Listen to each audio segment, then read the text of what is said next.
Support for the Klyph Notes podcast comes from Acapella Apparel, an idea born from a love of hip-hop, funk, and soul music and its surrounding cultures.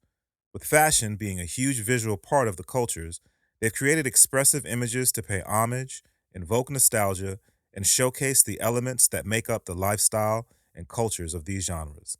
Acapella, apparel for the music lifestyle. For more information, check out acapella.com. That's AKEPELE.com.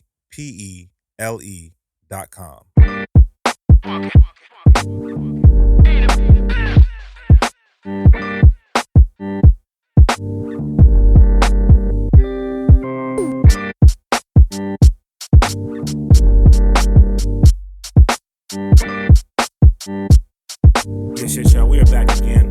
Another episode of the Klyph Notes podcast with your guy DJ Klyph. You know how we do. It's we present you these podcasts just whenever we have good material to send to you. So that's why it's not weekly, because I don't want to just make podcasts for y'all just to say that it's on a specific time, whatever. Now we just bring them to you. We have really good guests, and today we definitely do have some good guests. Man, want to get y'all updated on some of the things that you want to put on your schedules, man. Things that are coming up on August the 26th. If you were anywhere in the Northwest, actually, if you're anywhere on the planet, man, you want to be in Portland on August the 26th. It is the 4th annual Portland Hip Hop Day. It's going down on the steps of City Hall.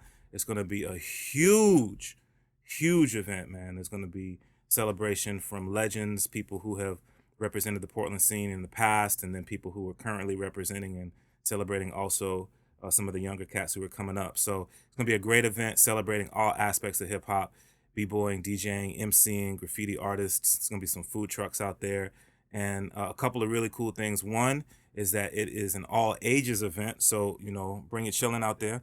And then also another really great thing about it is that it's free. It's free. It's all ages and it's free. It's going to be on the steps right in front of City Hall in downtown Portland. So put that on your calendar, August 26th. It goes down. You want to come check it out. It's going to be a really, really good time. 2018 Portland Hip Hop Day. And this one is also special because the title sponsor, shout out to all of the sponsors, man, but the title sponsor for this one is Damian Lillard and his label Front Page Music. So definitely something that we're happy for, that you definitely want to, another reason to come out. Not just because of that, but because you want to celebrate. Just tighten that down, B. Just tighten that. Which one? That one. Yeah, that one. That one. You definitely want to come through and have a good time. Some other things that are coming up on Thursday, August the 16th, as a part of the Northwest Film Festival Center, Northwest Film Center, Top Down Film Festival. I know I'm messing up. I'm so sorry. It's my bad. For real. Old man, charge it to my heart or my head, not my heart. But on the 16th, they're gonna be showing a classic hip hop movie, Breaking. So if you're looking for something to get into on a Thursday evening, come through. I will be there. I'm gonna spend for a little bit before the film, so you should come through and check it out. It's gonna be a good night. So a couple opportunities to come out and celebrate hip hop here in the city, and then a month from on the 27th of September, it's going to be the fall edition of Mic Check, so you want to follow through there.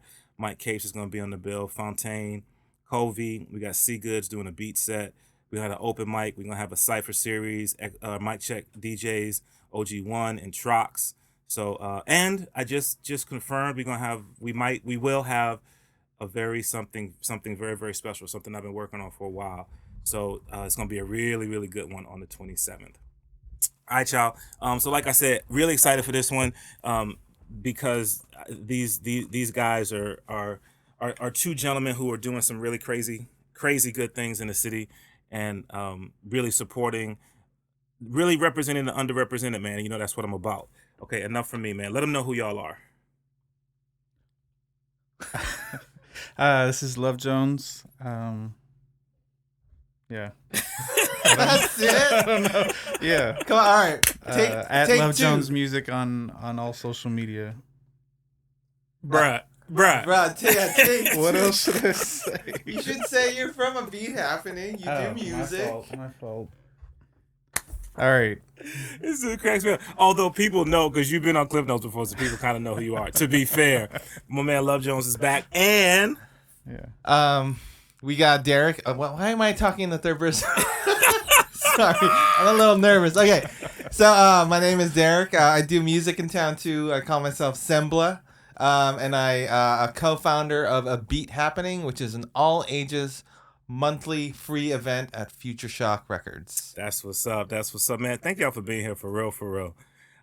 So I feel like when you were here last time, Jonas, you talked about. I think we talked about it be happening a bit. Yeah. But we didn't really get into it. So first off, a couple things like right off top. Congratulations, man! Y'all just celebrated a year. Yeah. Thank you. So I don't have my sound effects. I had to do some post production, put the sound effects in there. But y'all just celebrated a year of doing this, man. So congratulations to y'all, man. Thank you. But for people who don't know, maybe people who are outside the Portland metro area, what is A Beat Happening?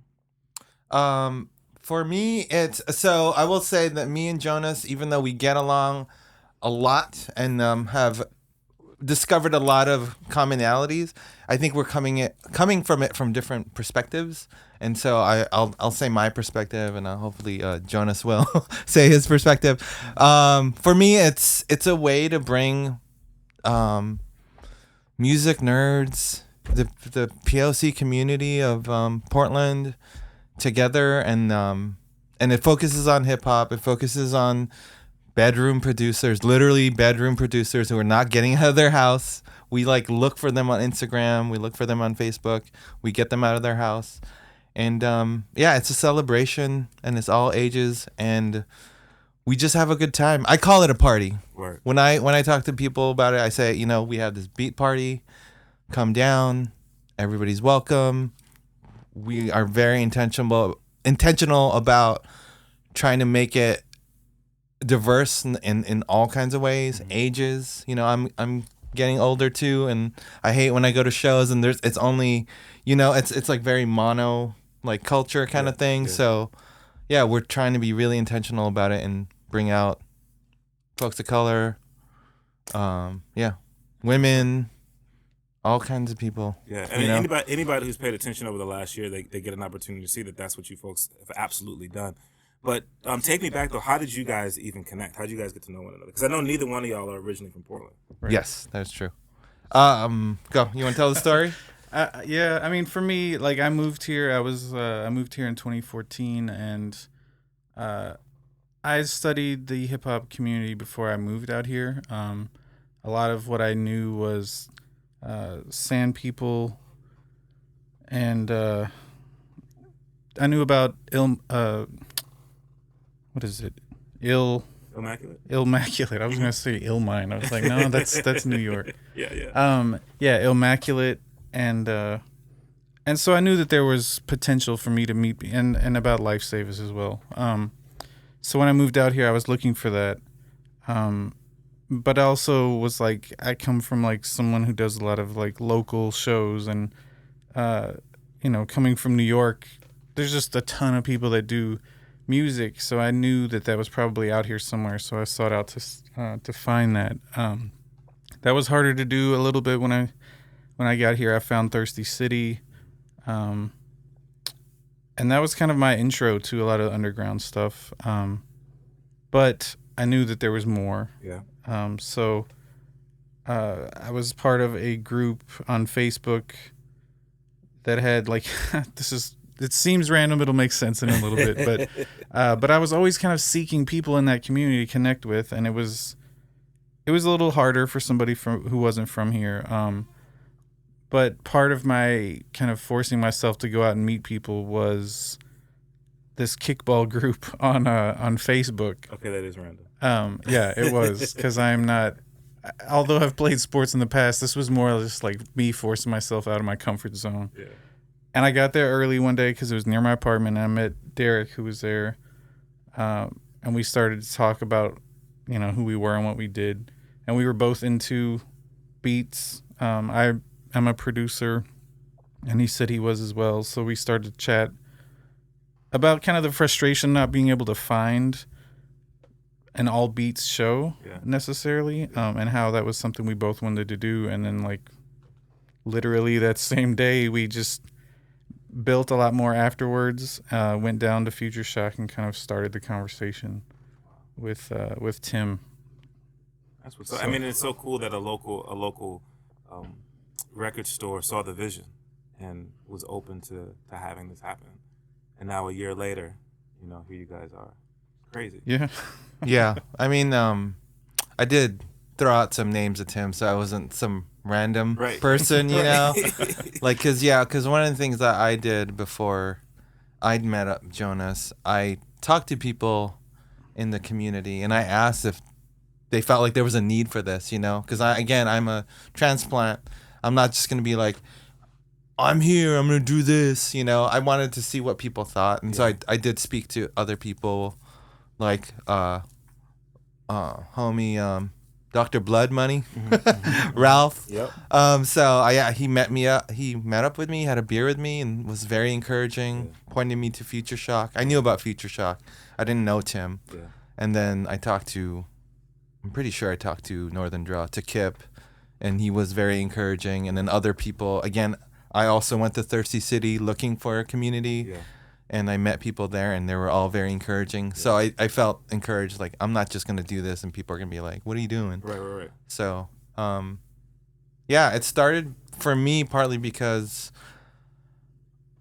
I felt like I wasn't, even though there are other events that are similar, I felt like I wasn't seeing the kind of events I wanted to see, which is very intentional about the diversity. Yeah. Yeah. So. That's what's up, man. Being in a place where there is so much talent. When I first started working on supporting folk in the city, it was one of the things that I saw that there were, and I guess it's this way everywhere, but there were groups that weren't necessarily connected. Mm-hmm. So to create a venue, to create an event where, like you said, people who maybe aren't necessarily doing things outside of their homes, now they have a place that they can come and do this and be a part of a community of other like-minded individuals. I mean, that's huge for the local scene, man. In this past year that you guys have done it, has there been any surprise? Like you said, you kind of knew of some of the things that were happening in Portland, Jonas, and you had this vision, Derek, for coming together and doing this. But is there any surprise for you guys in this last year related to it? I'm surprised it lasted. To be honest with you.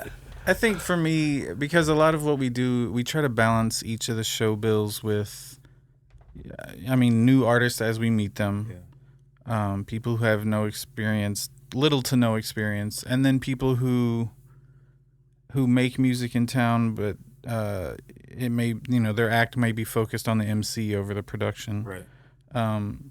So reaching out to those people who clearly get paid gigs all over town.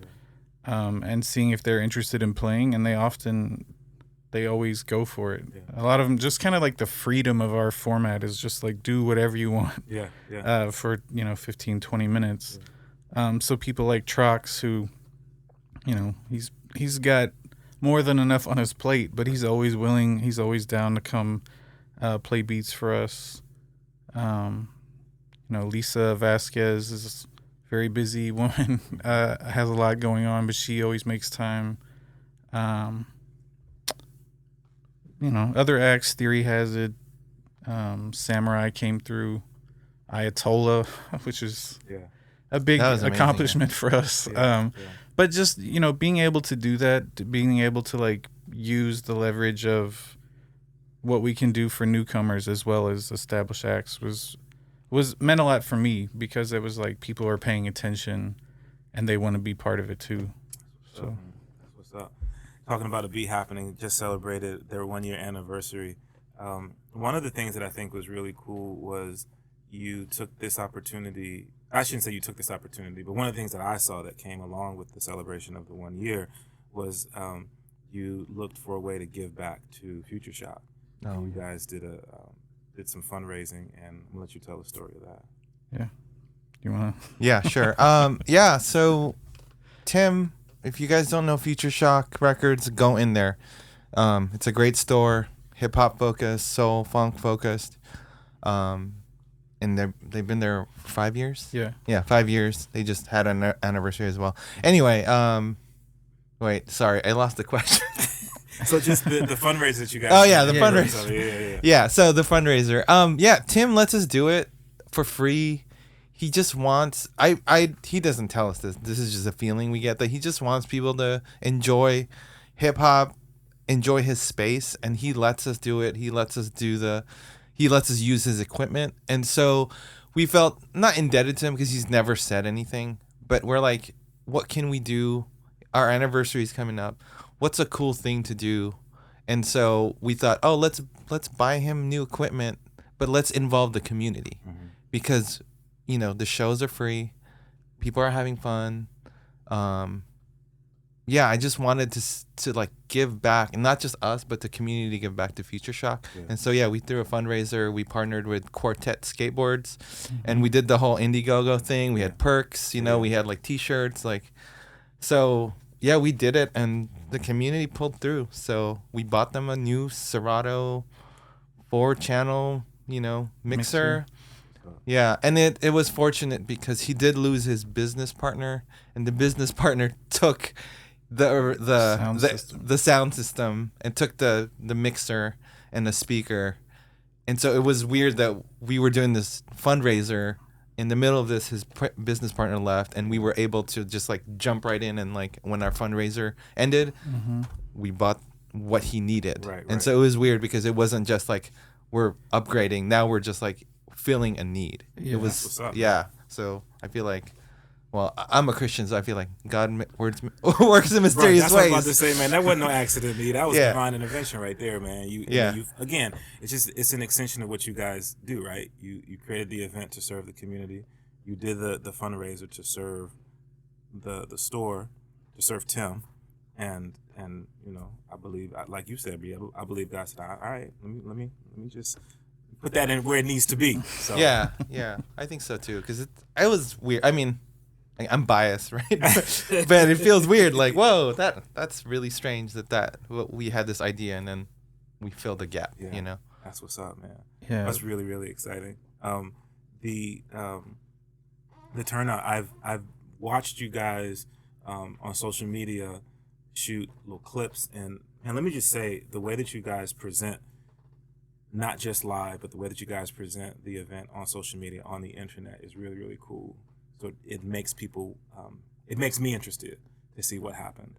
But then you folks also you do longer form videos, it's fair to say it that way, on YouTube. You guys have a YouTube channel. Yeah. You want to talk about that creation process? Was that something you thought about doing from jump, or did that come sort of organically? Yeah.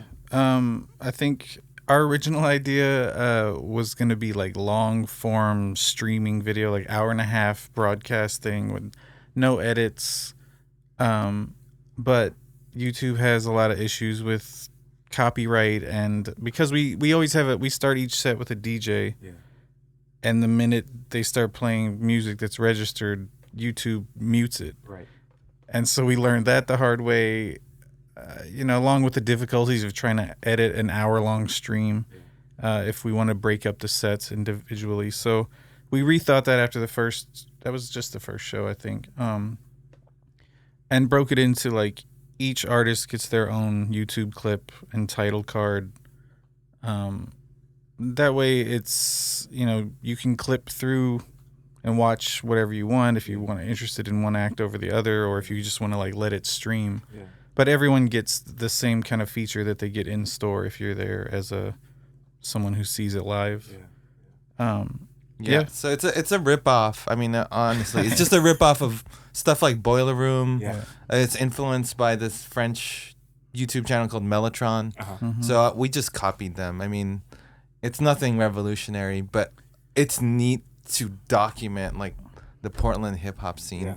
Yeah. And because, you know, years from now, like, that's gonna be around, and people are gonna be like, yo, that dude, if, you know, there's some dudes I know that they're gonna make an impact nationally and internationally. It's gonna be cool to see them like on this YouTube channel that nobody knows about. You know, that only Portland knows about. And then like and well, I don't know if you realize how powerful that is, though, D, because I did an interview with an artist, and when he was here, I shot a little bit of video, and I think I've always kind of shot video of Klyph Notes, but he was listening to one of the episodes, and he hit me up and he was like, yo, that episode with XYZ was dope.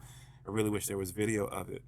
And then in our conversation, the conversation I had with him on Klyph Notes, he talked about that very fact, that as someone who has been making music in Portland for years, recognizing all that happened before him, he feels like, man, that's one of the things that hasn't really been documented well in Portland, is the Portland hip hop scene. Right. So I think what you guys are, I think you're absolutely right, man. You know what I'm saying? If the world lasts this long, 20, 30 years from now, people will have an opportunity to look back and see, you know, the situation that you folk created and be able to celebrate that as a part of the history of the city. So I think that's dope. Yeah, there's part of it that is very inspiring for me, is like, because that's how I learned about a bunch of like the kind of the subcultures of hip hop. Is like, you know, I'm from Kentucky originally. I lived in New York. I lived in a lot of places, but watching documentaries about like the Stretch and Bobbito show, you know, the Tribe Called Quest documentary to a lesser extent, but I mean, just the footage that existed at all, I was just like, you know,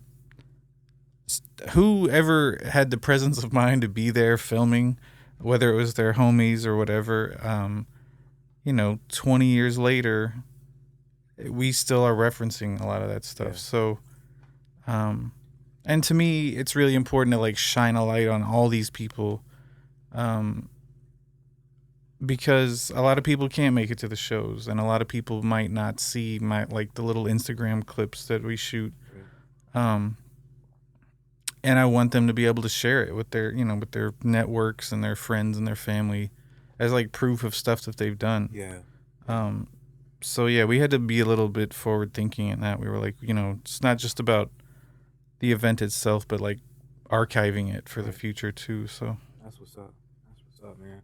So getting into year 2 now, do you have a list of folk where you're like, okay, we want to get that guy, we want to get that guy? Are the people that you know you have a I know when I do mic check, I have a wish list. Like, this is who I hope I can get. I'll say I have this wish list, and I have this realistic wish list. So do you have a wish list? Huh. Well, you know what? We were really flying by the seat of our pants. Yeah.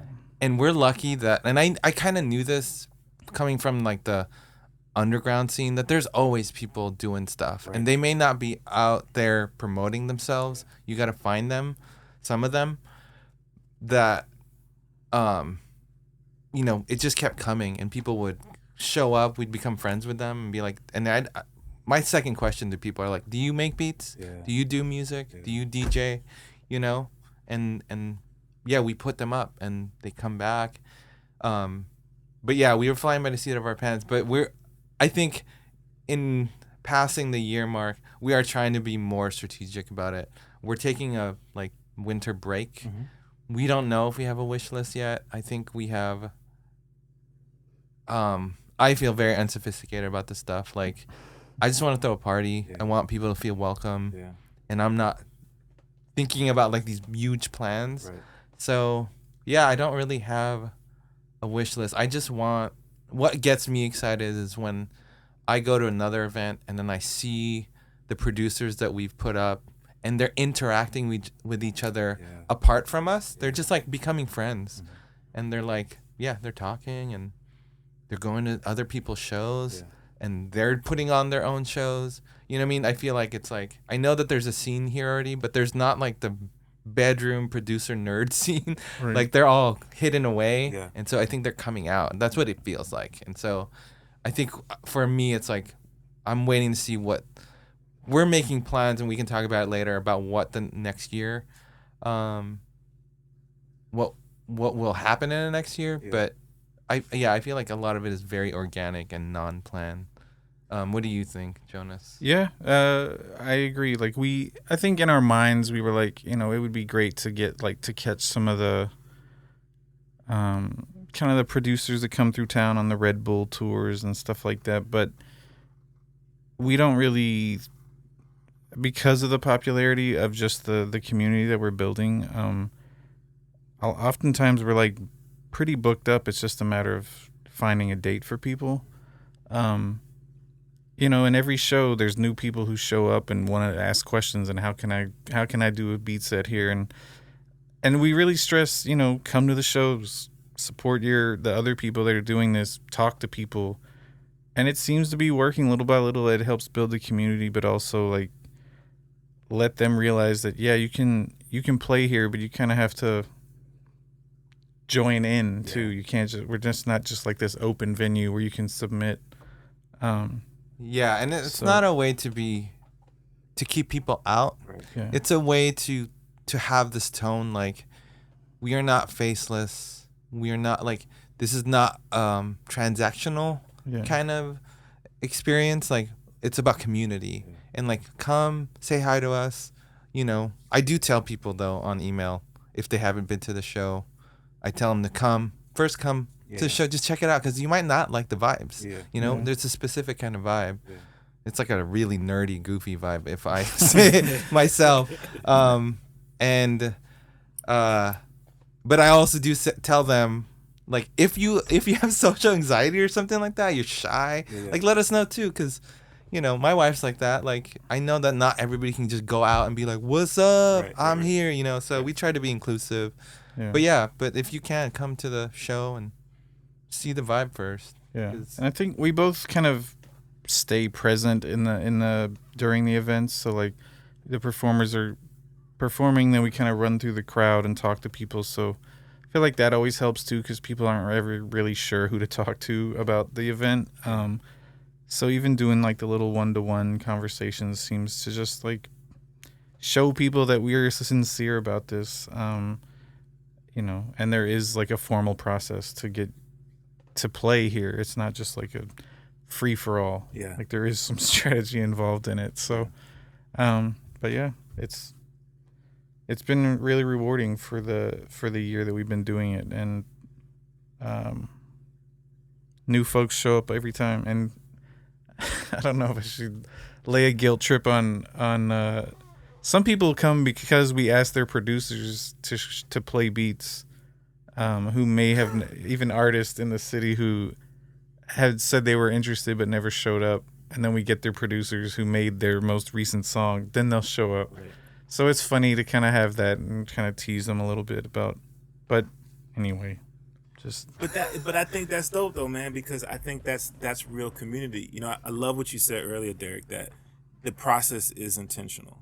You know, and I think as human beings, that's a great way to live our lives as intentional, or focusing on having intentional relationships, because the intentional relationships are the ones that will last. And that's really about building into one another. And I think a part of sort of calling people on their stuff is intentional. And bro, look, I realize that everybody can't be everywhere. You know, we all can't get to every event. I get it. Again, which is why I mentioned the social media and then the YouTube presence that you folks have, so people can be involved that way. But when we have an opportunity, we should try to, you know, support for real. Yeah, and I will say that we do get hit up a lot by like you don't know how many producers that are out there in Portland, a lot of good ones. And so, you know, I was actually scared when we were doing this that we were going to run out after a year, you know, and I keep learning that there's more and more that come out, and I'm hoping that we are having an effect on that, where like people are like, oh, there's this thing, you know, and people are coming out and seeing that there is this opportunity. But I will say that we are booked months ahead, because we're very intentional about mixing it up. If we're gonna have a person doing trap music, we're gonna have somebody who's doing something weird. You know, if somebody's more traditional hip hop, we'll have somebody again, doing something like more R&B. You know, we're intentional so that we get a mix of people and styles. But if we can't put you on, I encourage you to start your own show. This is how the community grows. You know, don't just rely on us, because if you need help, ask us. We will tell you all the information that we have to help you start your own show too. So anybody listening out there, we're just email us. Like, we can't always put you on because there's not enough time, but that's what's up. So you said you're going to take the winter off. Do you have a sort of an idea or target date of when you guys may want to start up again? Probably February. I think that's what we did last time. Yeah. Did we do January? I don't even remember. No, we skipped January. Okay, Yeah. I think we took the winter off because of all the holidays. Rain, and I think we came back February. That's what's up. Yeah, and I think there was some like hesitation to take that much time off originally, because we were like, what if nobody comes back? Yeah. Like, what if it's been long enough? They're just like on to the next thing. But they came back just as strong. Yeah. And that kind of gave people time to catch up on the video stuff too. Like if they were interested, they could go sit down and watch the stuff and, be inspired or get an idea of what they want to do when they come in.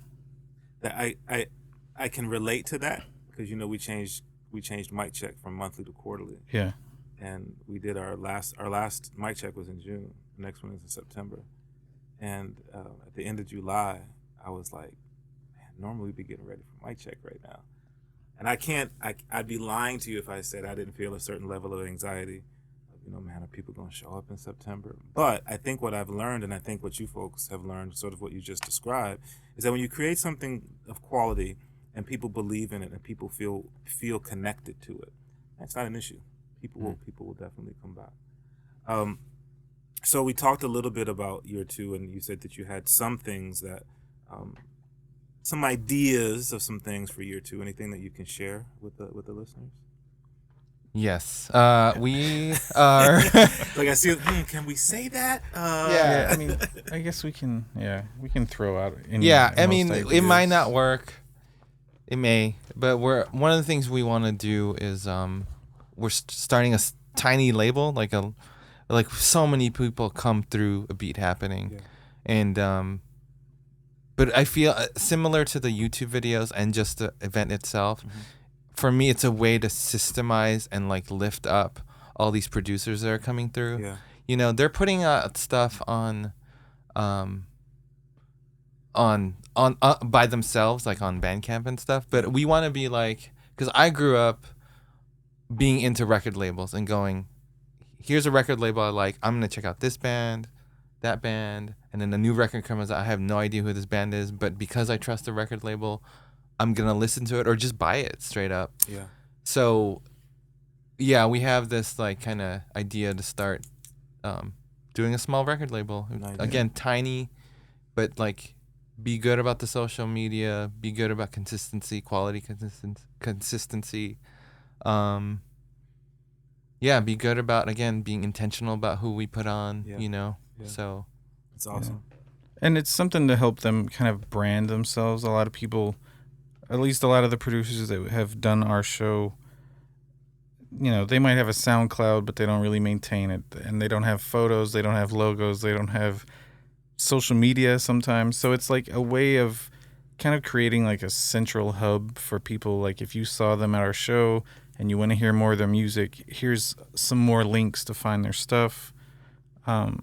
Just a way of, like Derek said, systemizing how people can find that music, and just kind of pushing them with that same kind of YouTube trajectory.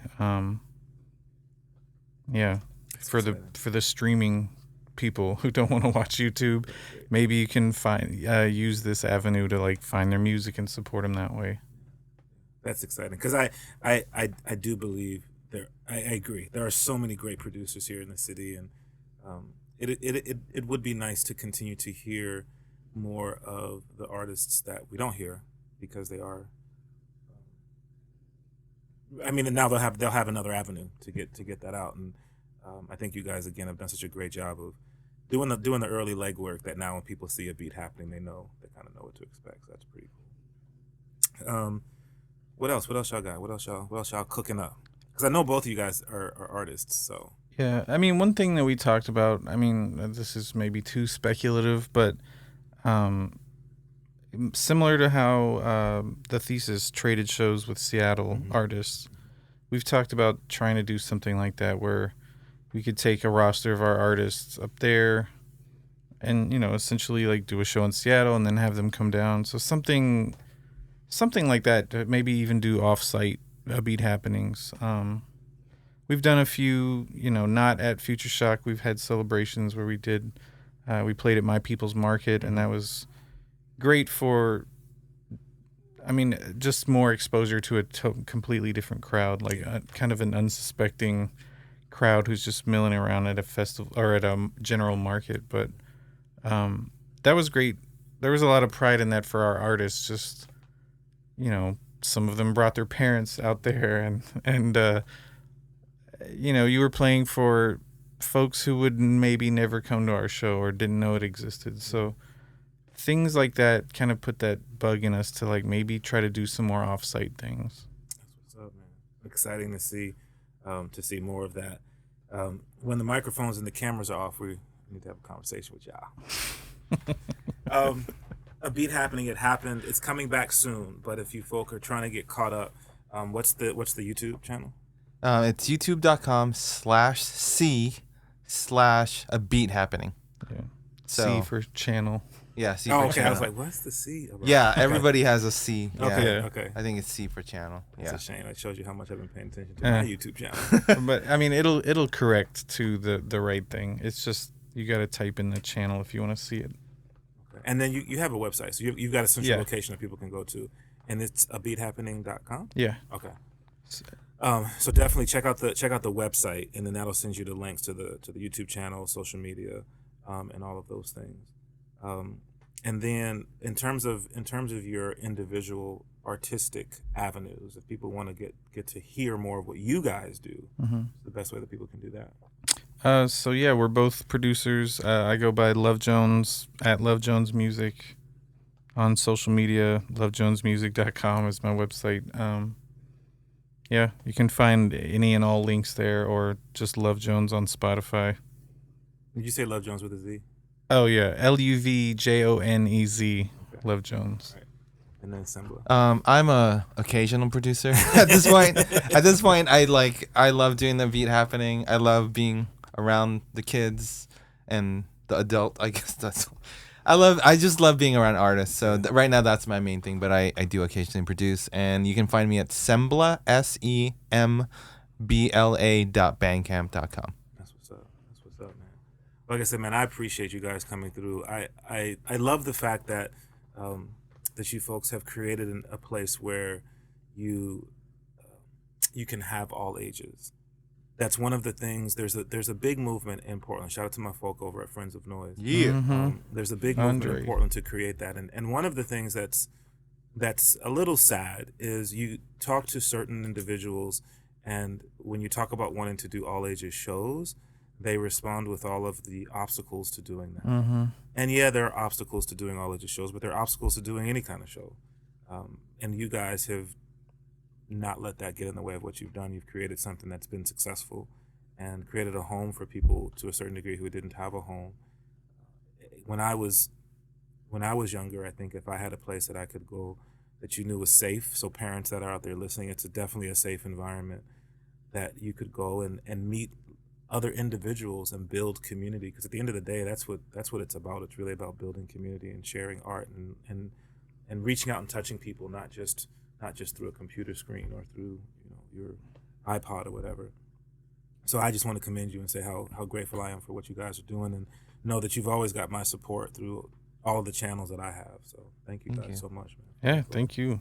It's the all ages and free part was the hugest part of what we wanted to do to help make it inclusive and safe. Yeah, I gotta give a big shout out to all the people that have played. They have been so gracious. Like, I always send that email, and I'm always scared to get a response like, "What? You're not gonna pay me?" Yeah.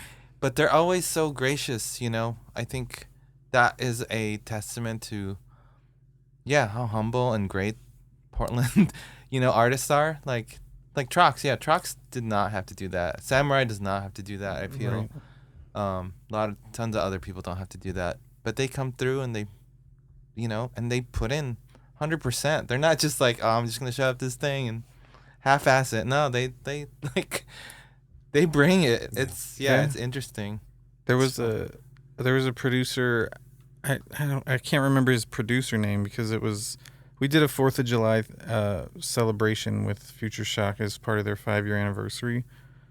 And so we just had kind of open format open tables, so any producer could come, put his name on a list and play. Yeah. And there was a kid who was 16? Yeah. Something. His Instagram handle was Captain Pineapple.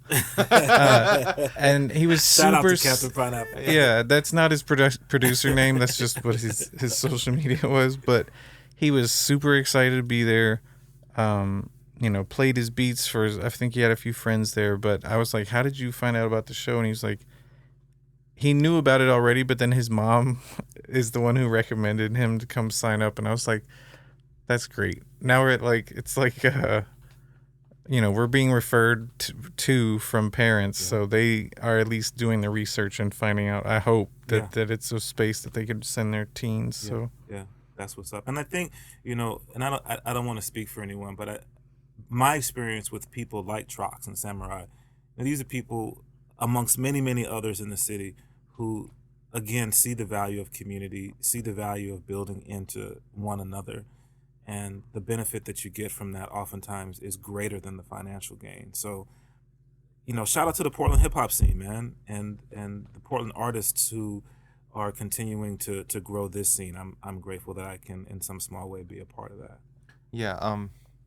If it's okay for me to interject, I do feel as a person who's performed a lot of music and played a lot of bad shows, I think it's cool because I have that perspective. I think Jonas does too, is that it's our job to make sure that the performer has fun and that the performer has a good time. And so we do, I think, I'm not going to do false modesty here.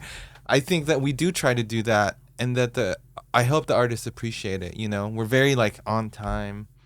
Oh yeah. Yeah, and when there's we have a ton of people who have come through and it's their first beat set. Yeah. And we take care of them. We're like I said, it's a goofy environment, and I make the crowd clap and move up and make sure that the performer is having a good time, especially if it's their first time. Yeah. If you're a veteran, I kind of leave you alone and dude, this is your job to entertain. Still I'm trying to take care of the artist, but. Yeah, so we do try to provide this environment of you're here, we're going to try to take care of you as much as possible. So That's what's up, man. For sure. Anything else? Anything else to touch on? And this episode, Jonas will tell you, bro, this ain't no one-time thing. So. Yeah, I just want to thank you, Klyph, for having us. You had us here before the show even started. Yeah. Like I said, I'm a transplant, and I will tell you straight up, I was a little suspicious at first. I'm like, what does this guy want? And maybe it's because I'm from LA, where nobody helps you out. Yeah. You got to struggle, and so I really appreciate all the support that you've given us. Absolutely, bro. Absolutely. Like I said, I will tell you, like I tell many individuals, man, at the end of the day, for me, it's bigger than music. And music is a vehicle that we all have to get to know one another. It's a great outlet. Oftentimes, it's a great form of expression, especially when we talk about the genre of hip hop. But at the end of the day, man, it's bigger than music. So it's my pleasure to be able to utilize these platforms for folk like yourself. So thank you for what you're doing. Thank you. Yeah. Absolutely. A Beat Happening is coming back. They're on the break, but man, definitely check them out. abeathappening.com. Continue to support, whether it be via sharing on your social media or coming out to some of the events live in person. I know that there are some great things in store for year 2, so I'm really excited to see what comes of that. Once again, thanks to my guys Derek and Jonas for coming through. Check them out. Check out their individual music on their social medias and their websites, and support them the best way that you can. Can we do a little correction? Yeah. We have 2 more events before we take the break. Oh, yeah. So August 23rd and then September 20th. Okay. Yeah. Beat Happening. Yeah, Beat Happening. Okay, word. Yeah. Okay. Now, And then definitely got to tell them that. Yeah. Give them the dates one more time. August 23rd, so this Thursday. month, and then Thursday, 6 through 9 p.m., and then September 20th, 6 through 9 p.m. And we're actually, for the 20th one, and this is another, we didn't talk about this, but it's slowly happening. I think out-of-towners are hearing about us, or they're being referred to us, and so we have some kid coming from Houston, and he's going to play. Oh, word. So that's what's up. Well, the event that I went to, and I shouldn't even bring it up because I can't remember his name, but I met a gentleman that you guys brought out from Minnesota. Oh, Zach. Medium Zach. Yeah. So, again, growing outside the region is always cool. It lets you know that once again what you're doing, people value. So, big ups to y'all, man. Yeah. For real. All right, so come through on the 23rd, and you'll have one more time after that to celebrate and be happening before the end of 2019. Real quick, I got to give a big shout out once again to our supporters over at Acapella Apparel, AKEPELE.com. Check them out. They've been supporting the Klyph Notes podcast for a year now, so it's so cool to have built with them and what they're doing. And they've recently announced that they've got some new content that's getting ready to drop. So excited to see what that's going to be. Of course, shout out to my guy Theory Has It for doing the official theme song for the Klyph Notes podcast, and shout out to my people at X-Ray FM for being so gracious to allow us to record the podcast here at the X-Ray FM studios. Make sure you support those who support us so that we can continue to bring you great content just like we did here. Remember, Klyph Notes is available everywhere you listen to your podcast, whether that be Apple Podcasts, Google Podcasts, Spotify, everywhere. You can also check us out at www.klyphnotes.com. We are an Alexa skill, so if you rock with Alexa, just say, Alexa, enable the Klyph Notes podcast, and we ask you to rate and subscribe and share. It goes a long, long way in helping us do what we want to do, what we're trying to do here for you. All right, y'all, until we get an opportunity to do this again, God bless you, and I will see you soon. Peace. Peace. Peace.